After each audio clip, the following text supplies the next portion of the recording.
Assalamualaikum warahmatullahi wabarakatuh. Perkenalkan nama saya Gino Febriano. Di sini saya akan menjelaskan aplikasi penerjemah bahasa suara. Interaksi linguistik antar budaya semakin umum di era globalisasi yang terus berkembang, baik individu maupun kelompok, sering menghadapi kesulitan besar dalam berkomunikasi menggunakan berbagai bahasa. Dengan meningkatnya mobilitas di seluruh dunia dan kemajuan dalam teknologi komunikasi, kebutuhan akan sarana terjemahan yang cepat, efektif, dan akurat meningkat. Aplikasi penerjemah suara adalah cara inovatif untuk menyelesaikan masalah ini. Tujuan utama pengembangan aplikasi penerjemah bahasa suara adalah untuk menghilangkan hambatan bahasa dalam komunikasi, membuat alat yang dapat digunakan secara luas oleh orang-orang dari berbagai latar belakang, dan menggunakan teknologi terbaru untuk meningkatkan terjemahan yang cepat, akurat, dan mudah digunakan. Diharapkan dengan munculnya aplikasi penerjemah suara, komunikasi lintas bahasa akan menjadi lebih mudah, efisien, dan alami. Ini akan membantu meningkatkan interaksi di dunia yang semakin terhubung ini. Masalah utama dalam membuat aplikasi penerjemah suara adalah mengubah bahasa dari satu bahasa ke bahasa lain dengan cara yang langsung dan akurat.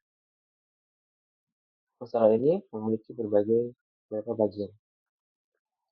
Konversi suara ke teks, terjemahan ke teks ke bahasa lain, konversi teks terjemahan kembali ke suara, mengoperasikan berbagai dialek. Menganalisis masalah dan memberikan penyelesaian masalah yang sesuai. Konversi suara ke teks. Sistem harus memiliki kemampuan untuk mendengar suara dalam bahasa sumber dan mengkonversinya ke teks. Membuat sistem berfungsi dengan baik di antara berbagai aksen atau kebisingan adalah tantangan utama.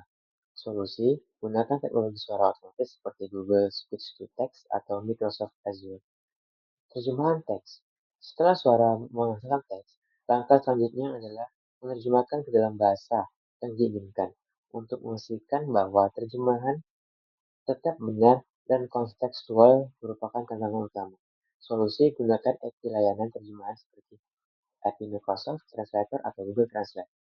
Teks terjemahan kemudian diubah menjadi suara dalam bahasa yang tuju. Solusi: gunakan teknologi text-to-speech seperti Amazon Polly atau Google Text-to-Speech.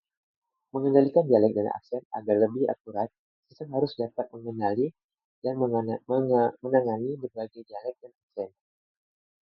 Solusinya: gunakan model pengenal suara yang terlatih yang menggunakan berbagai aksen dan dialek.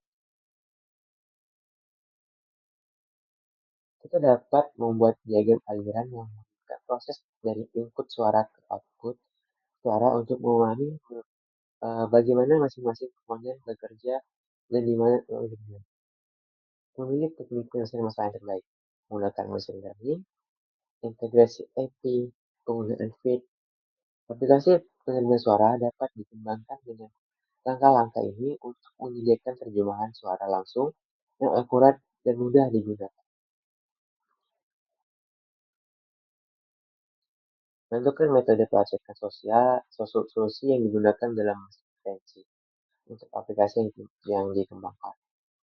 Forward chaining adalah metode yang paling cocok untuk aplikasi penerima suara karena dimulai dengan input suara dan berakhir dengan output terjemahan melalui belakang.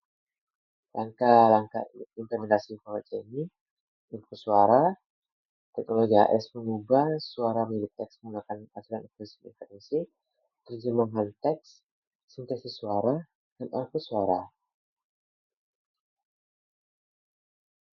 Penjelasan tambahan. Teknologi ASR adalah teknologi yang menggunakan komputer untuk mengenali dan memproses ucapan manusia, mengubahnya menjadi teks yang dapat dibaca dan diproses lebih lanjut. Teknologi ini merupakan bagian dari bidang pengenalan suara dalam proses bahasa alami, Natural Language Processing atau NLP. Aplikasi ASR itu contohnya asisten virtual, transkrip otomatis, terjemahan suara, kontrol pangkat. Teknologi TTS adalah teknologi yang mengubah teks tertulis menjadi ucapan yang dapat didengar. Ini memungkinkan komputer atau perangkat lain untuk membaca teks dengan keras menggunakan suara sintesis. Aplikasi TTS itu seperti asisten virtual, pembaca teks otomatis, sistem navigasi, edukasi, dan layanan pelanggan.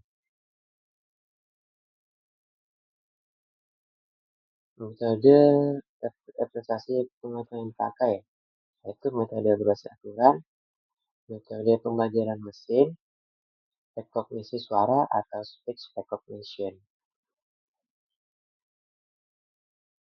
Penjelasan tambahan. Fonem adalah bunyi kecil yang dapat membedakan arti dalam sebuah bahasa.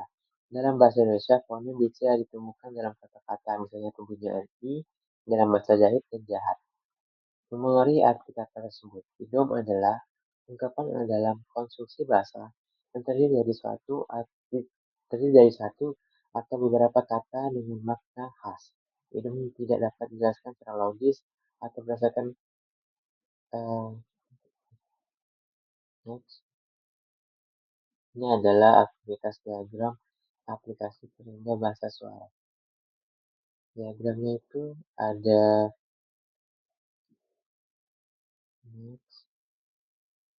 ini adalah desain prototipe dari aplikasi penerjemahan bahasa. Ada tampilan awal, halaman untuk memilih bahasa awal, ada halaman untuk memilih bahasa tujuan, halaman untuk unsur berbicara untuk menerjemahkan, dan halaman hasil penerjemah, halaman untuk unsur mendengar suara. Demikian dari saya. Wassalamualaikum warahmatullahi wabarakatuh.